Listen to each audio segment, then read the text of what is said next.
Hi, welcome to the Sit, Walk, Work podcast, a show about paying attention. My name is Dominic and I'm your host today. And in today's topic, we are going to look at the idea of taking a journey. It's summertime and a lot of road trips are happening right now, and so folks are making various plans to go to various places. And so I think this metaphor of a journey is something that we're all familiar with because, well, everybody likes a good trip. Now, I say a good trip. Of course, sometimes we go on a journey and it's not ideal. But the process is familiar and it is very much the same. But the journey I'm talking about today, I'm talking about that journey that's a little bit deeper, the one that connects a little bit closer to home for you. The efforts that you make in order to try to create your purpose and or move the needle towards a goal that you're looking to obtain in the future.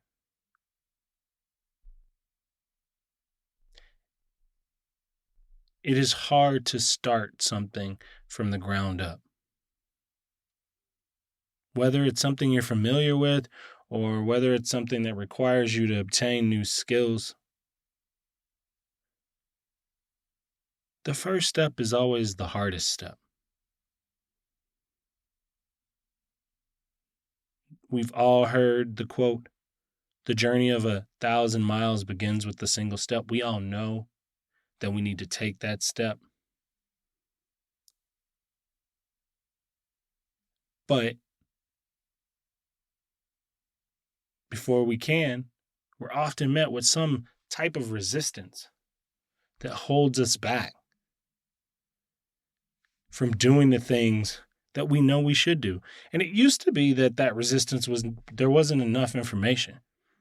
Well, thanks to the internet and AI and a million other things that have allowed for us to have this overwhelming amount of information, we can no longer say it isn't about information.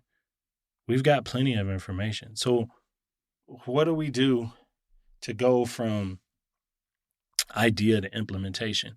And how can we begin to drive that initial step?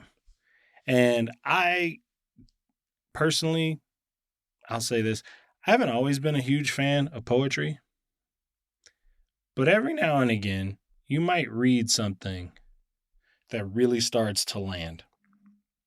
And so specifically to this idea of taking that initial step into a journey, I came across Mary Oliver's poem titled "The Journey."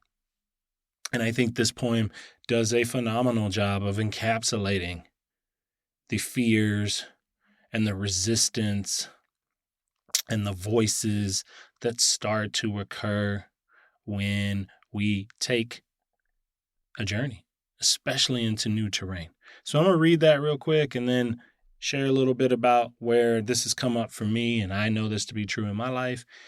And then we will finish off today's episode with a meditation around this exact theme. And so now I give you "The Journey" by Mary Oliver. One day, you finally knew what you had to do and began. Though the voices around you kept shouting their bad advice, though the whole house began to tremble and you felt the old tug at your ankles, "Mend my life," each voice cried. But you didn't stop. You knew what you had to do. Though the wind pried with its stiff fingers at the very foundations, though their melancholy was terrible, it was already late enough. And a wild night, and the road full of fallen branches and stones. But little by little, as you left their voices behind, the stars began to burn through the sheets of clouds, and there was a new voice, which you slowly recognized as your own, that kept you company as you strode deeper and deeper into the world, determined to do the only thing you could do, determined to save the only life that you could save. I'll tell you what, I felt that poem when I read it, especially that last line, determined to save the only life you could save? Your life. These are your choices. And I know everyone knows this, but we have voices in our head that are constantly conflicting against it. The voices of our friends and our family, the voices of our kids, the voices of everyone in our world that thinks we should be on a certain trajectory. And they are sometimes bumping up against our own voice, which says, no, we shouldn't. That there's a different path for us. I've encountered this my whole life. Everyone's always told me that I was different. I don't do things that are culturally acceptable. I'm always trying out something that most folks are scared of. For example, I run ultra marathons, and I'm not great at it, but I get it done. But it's so foreign to my friends and family that they just think I'm crazy. And they say as much. And I'm okay with that. Like, I've learned to be okay with that. Because I'm not crazy. I'm just making a choice that works for me. It's no different than anyone choosing the things they do or don't do. But I can tell you from taking the road less traveled that if you make choices that are so far to the left from the norm that it makes others uncomfortable because it reflects back to them the size of the choices they're choosing, that's a burden that you have to learn to contend with. And I'm at a point where that's okay. And I remember the first time I encountered the idea of moving on a different path. It was actually when I first moved to the state I currently live in. And it was during my high school years. So I was already kind of rolling into high school. And I didn't actually want to be here. And so I had to make a choice about how I was going to show up. And I remember thinking, none of these people here know me. So I could choose to recreate myself. I could choose to show up in a way that I felt was authentic for me and how I wanted to be. And it became this active game, this of reshaping myself. And it was the first time I realized, like, you can reshape yourself. That this concept of self is malleable, like clay, right? Under the right conditions, the right elements, you can reform it to make something new. You don't have to get rid of the core parts of you, but you're not held to whatever you are in this moment. Now, that being said, none of this was easy. It was hard as shit, actually. Super uncomfortable, very lonely. But that's the point, and that's what I learned.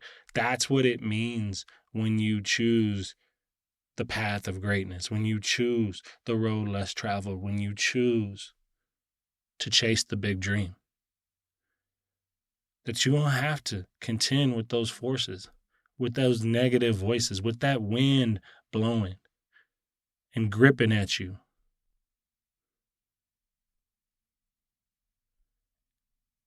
And then you'll finally start to hear it. You'll hear your voice. You'll know it. And if you know it, isn't that enough?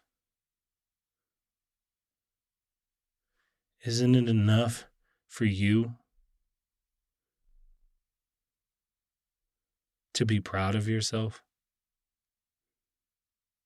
Why does someone else get the right to give that to you?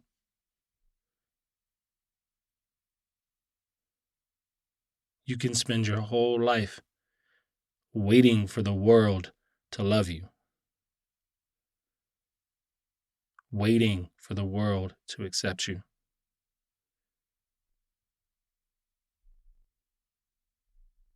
waiting for a partner or a parent to see you.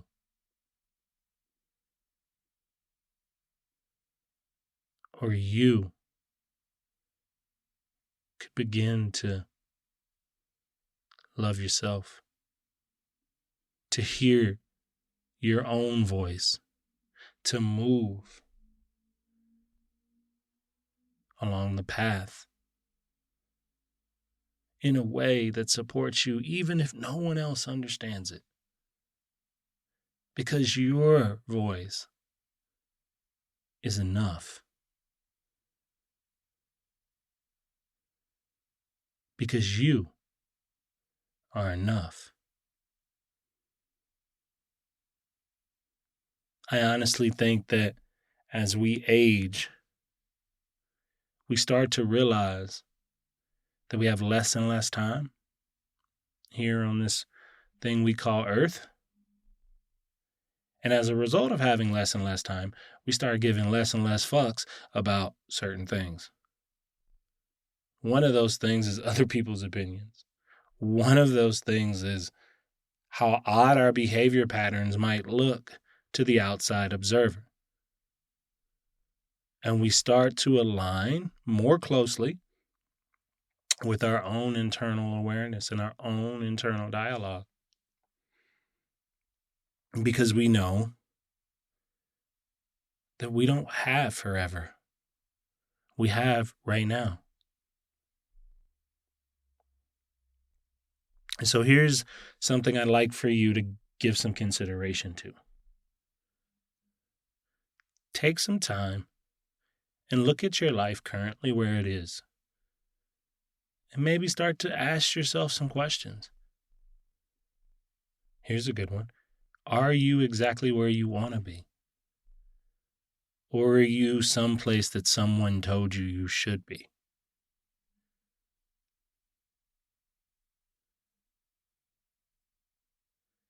If you're in the middle of working on a goal, or even considering taking that first step, that one, we talked about it earlier, the one that's so hard,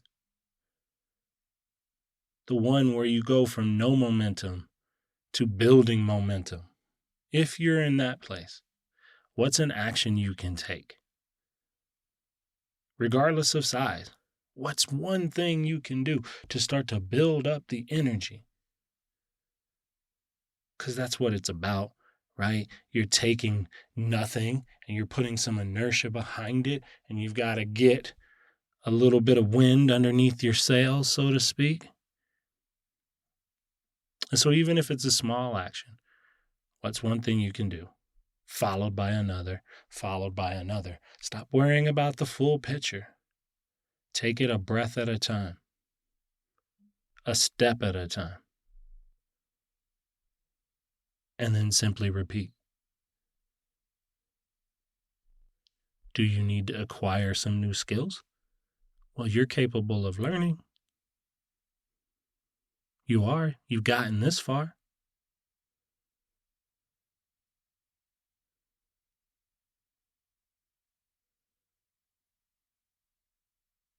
And I think it's in beginning to build our belief on the path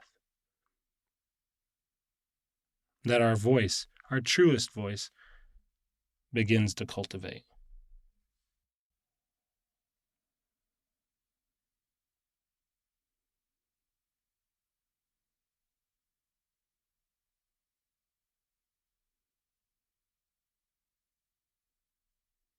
As motivational as some of this may sound, I don't want it to be lost on you that everything I've said in the last few minutes, the words that have come out of my mouth, these are things that can take you a lifetime to accomplish.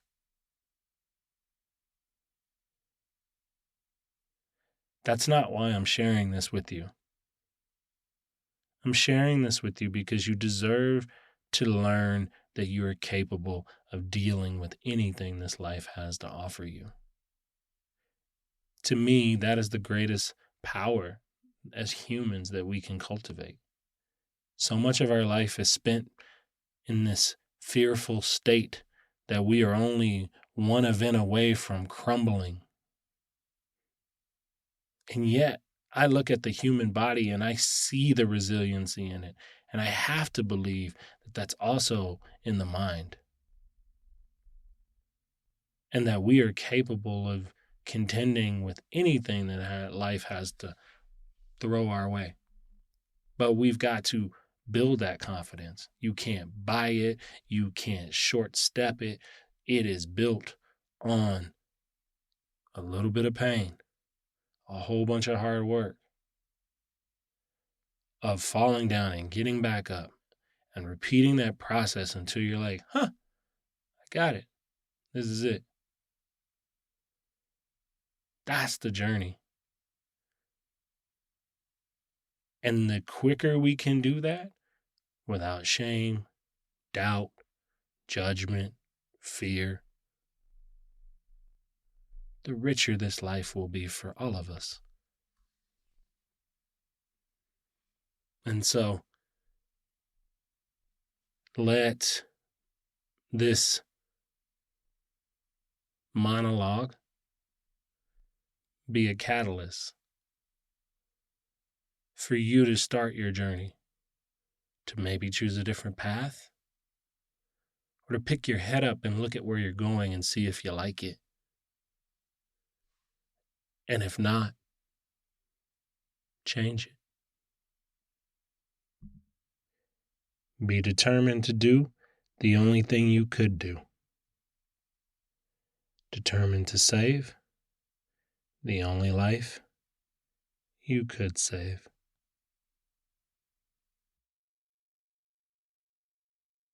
You are ready to get into the practice. It will begin shortly after the following chimes.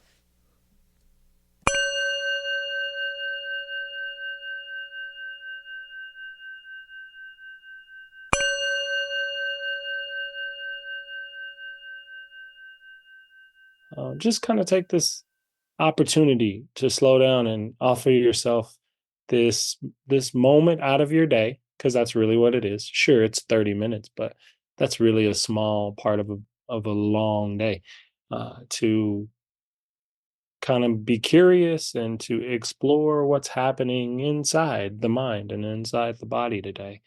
And it's this sense of caring for ourselves that I think is something that this practice can offer us, and in a way that not many other things can do. This is a very intimate opportunity for you to see the inner workings of yourself. And so, as you begin to settle back, as I stated before, this is a guided meditation.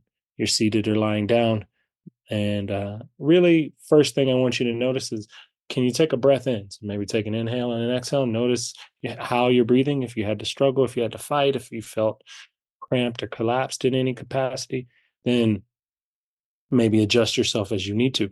But if you can breathe freely, that's a good thing.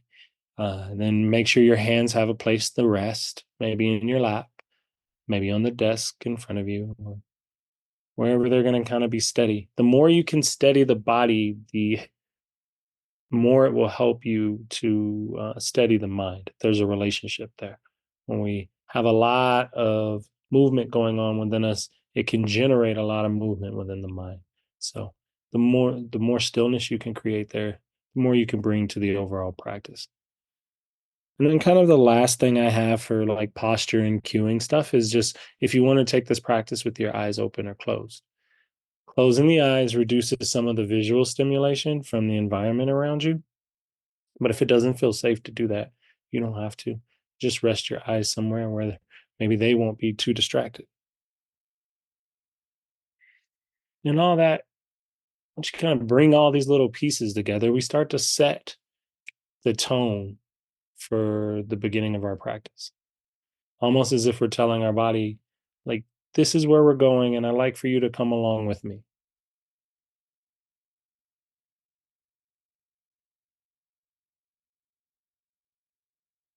One of the things we were mentioning before everybody joined into the room today was that obviously this is the 4th of July, and we're coming around the point in the day where folks are starting to generate their various fireworks. And so obviously that that will introduce a new element to the practice. And we're going to meet that head on here in the practice tonight. But I want you to allow yourself a bit of grace if you find the external sounds are maybe taking away from your predetermined uh, portion of the experience.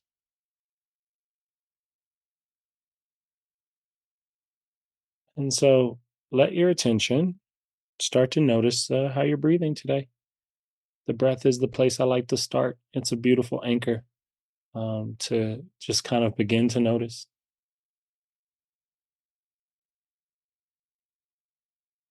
And I want you to notice the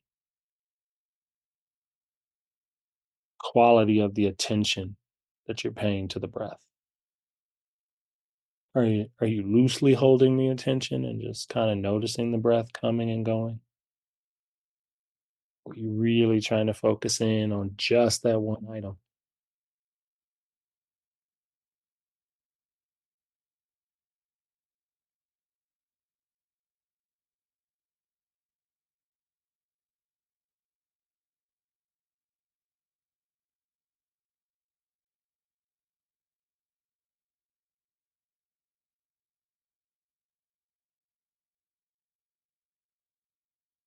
And can you begin to kind of bring some balance to the quality of that attention, where you're not overly striving to watch your breath, but you're also not under watching it either. There's a slight midway point that you can just evenly see the breath come and see the breath go. And of course, as we begin to narrow your concentration on the breathing, you might notice other things in the space of your experience, from the way your body feels to the sounds you hear to the random thoughts that decide to pop in and out.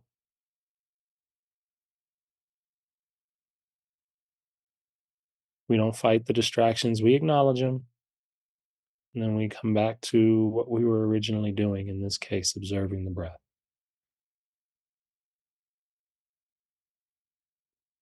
So let's spend a minute or two just with the breath.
The in and the out breath, that physical reminder of the nature of the elements of your experience. That everything comes and goes. Some things stick around a little longer, typically when we over identify with them, start to grab them out of the space of our awareness and bring them into our persona a little bit. But if we don't do that, and we keep some distance between the objects and us, then we can just see them change.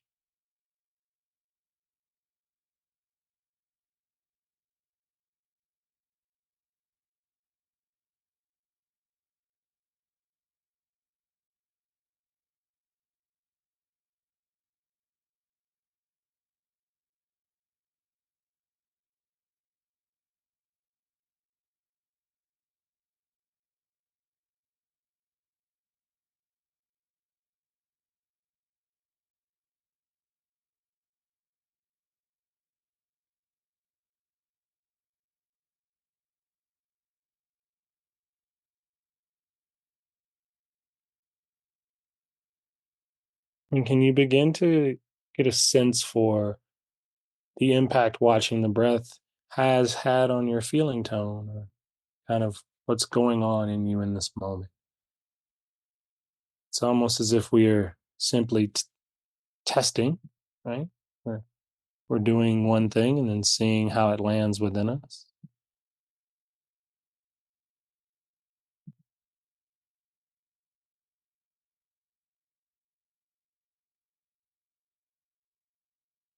There's no right or wrong answers in this investigative process.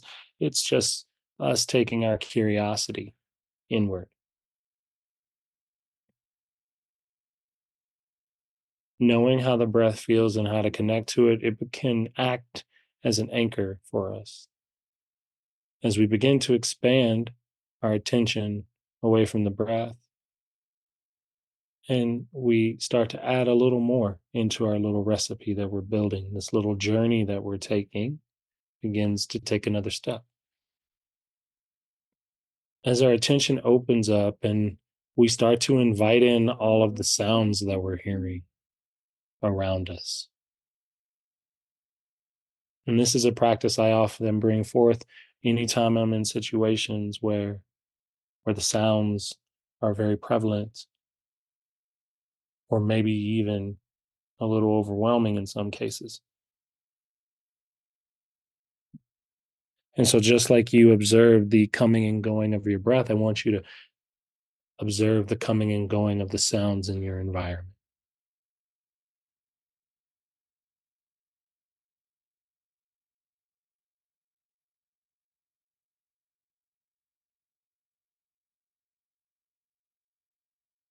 Breath doesn't go anywhere, but it drops back or drops to the side a little.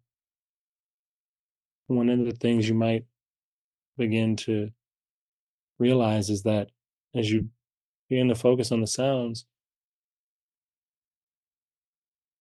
that you can get a sense for distance with certain sounds.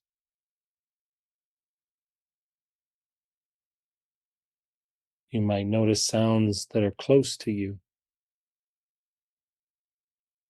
My voice is one of those close sounds, but there may be a clock in your room or a ceiling fan or an air conditioner humming in the background. In the next room, someone might be watching a show, or a pet may be running around.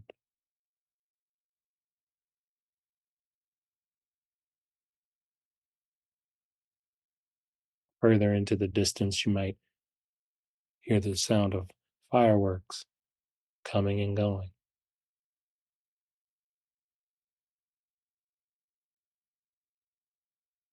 And there's this balance between knowing that these things are at a distance, but seeing them all come and go right here, up close in your moment to moment experience.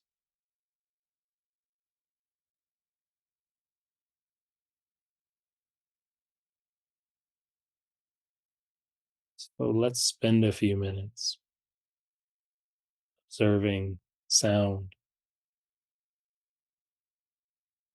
of not only hearing, but also feeling what and how sound reverberates into the sensations or the way your body feels, into pattern of your breathing.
And you notice as you're observing the sounds, any rhythms that are present, or even the sense of liking and disliking. That's a fun one.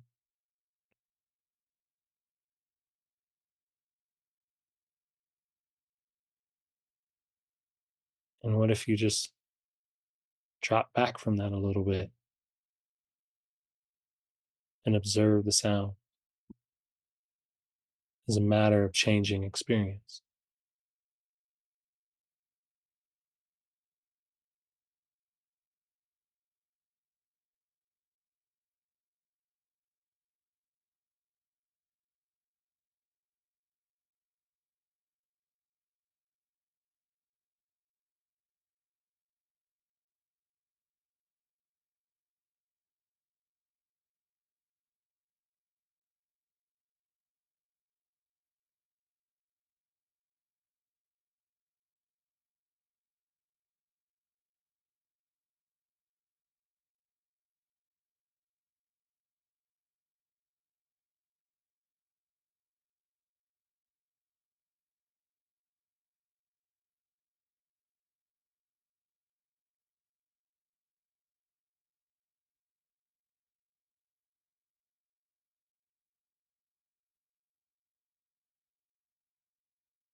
And just as you kind of got a sense for your feeling tone when you observe the breath, and now we've expanded, took in another step, and brought in the sounds in our environment and brought our attention to those, you can notice how that feels. And in observing these sensations and feelings that arise, they give us a chance to look at the way we kind of set our preferences.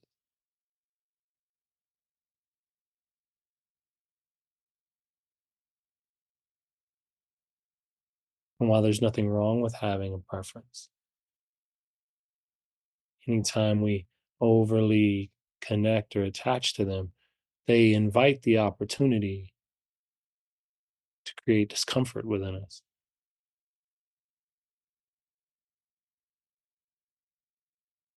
Part of your practice here is getting to learn when those moments occur, and then deciding if you want to let go of them or not. See what happens when you give yourself a bit of space.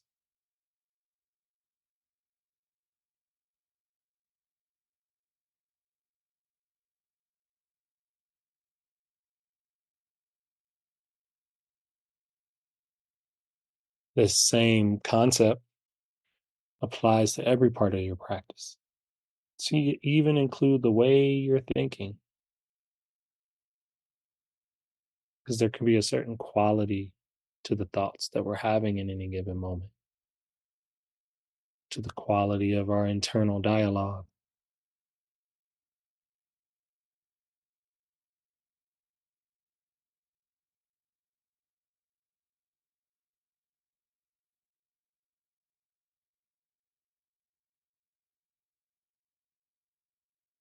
Take a moment and kind of observe that.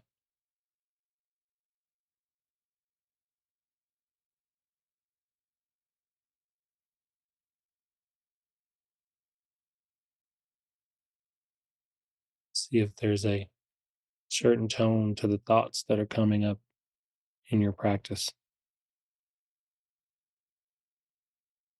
Maybe it's more neutral, or maybe they're helpful, or maybe they're not helpful at all.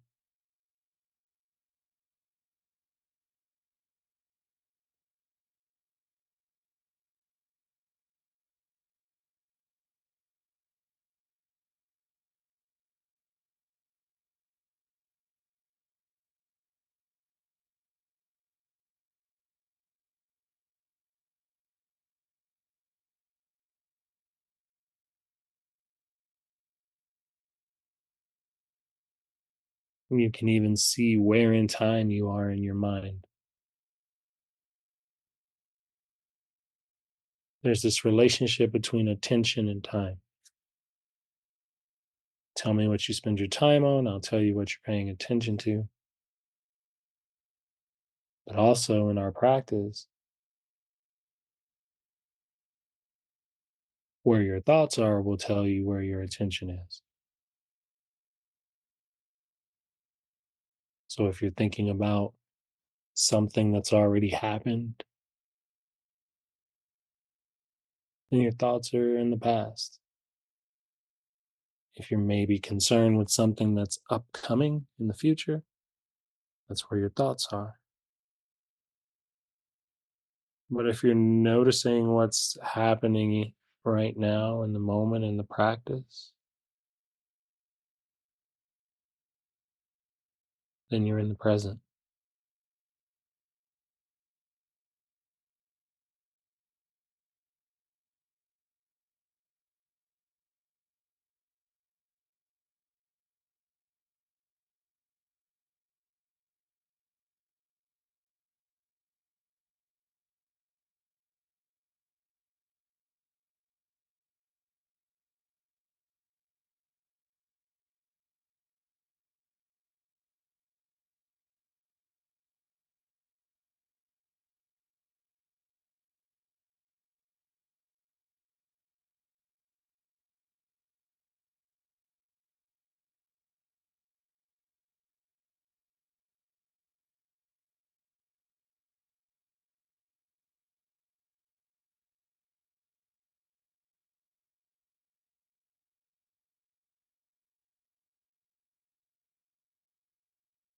And this ability with our minds to kind of take these various journeys. These are powerful tools we have for motivating and learning more about ourselves. And they say that every journey starts, with one step.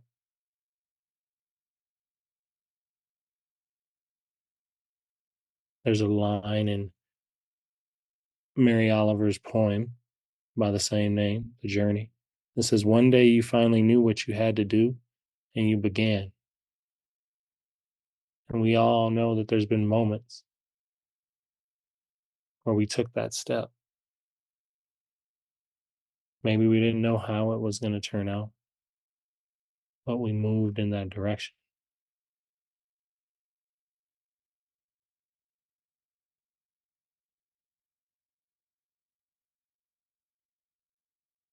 Or we've all had critical decision points, put us on a path to right here. So, with the same care of your attention, reflect on those moments in your life, noticing the breath, noticing the body, and how it all kind of lands here in the present for you.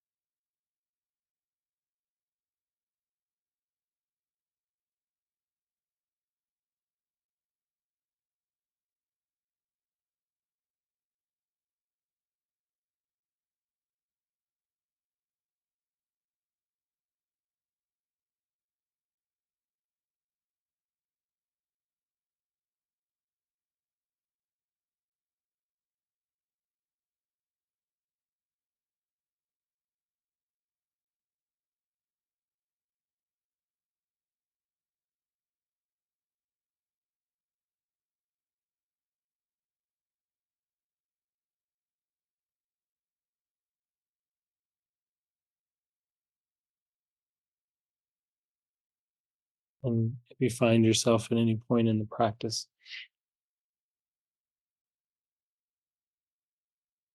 starting to notice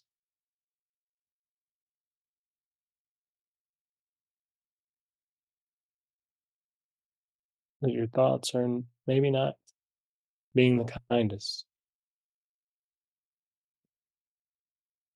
can you step back and kind of let those go?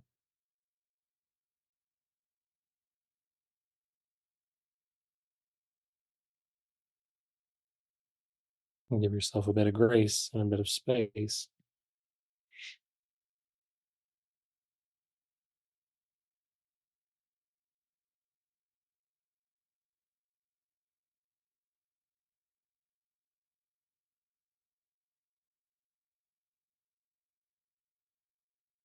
Because to be here in this moment, this is the only moment you could be at.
Begin to soften your attention from the thoughts and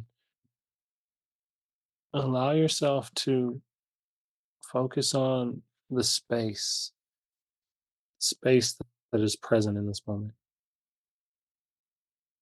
With the eyes closed, the edges, the boundaries that are normally set for your visual field, when they dissolve, you're kind of given this unlimited amount of space in front of you. And if you allow yourself to sense the space around you, then the space grows even bigger. So you can sense the space in front of you and behind you, above you and beside you. And in spite of everything that I've prompted for practice and everything else that has decided to naturally come up in each of your individual experiences, there is room for all of it.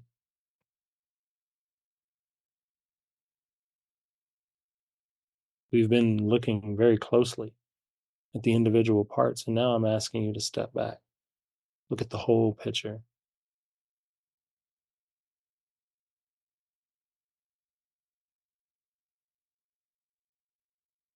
And that regardless of physical location, in this moment, we're connected by breath and space.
In the last few minutes of practice, let your attention return back to your breaths exclusively.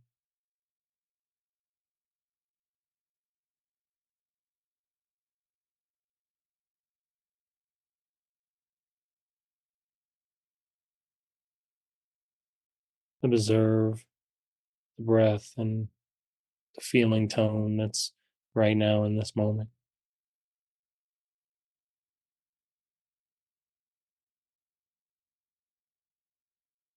Maybe offer a breath or two for yourself, kindness and compassion and love. Maybe send that to someone you feel is more in need of it than you in this moment.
I want to thank you all for your practice today. When you're ready, you can blink the eyes open, start to bring in the rest of your visual field. Thank you for listening to today's episode. I invite you to check out my Substack, where we are building a community of like minded individuals to discuss all topics related to the idea of paying attention. I hope to see you there. But until then, with metta may you be well.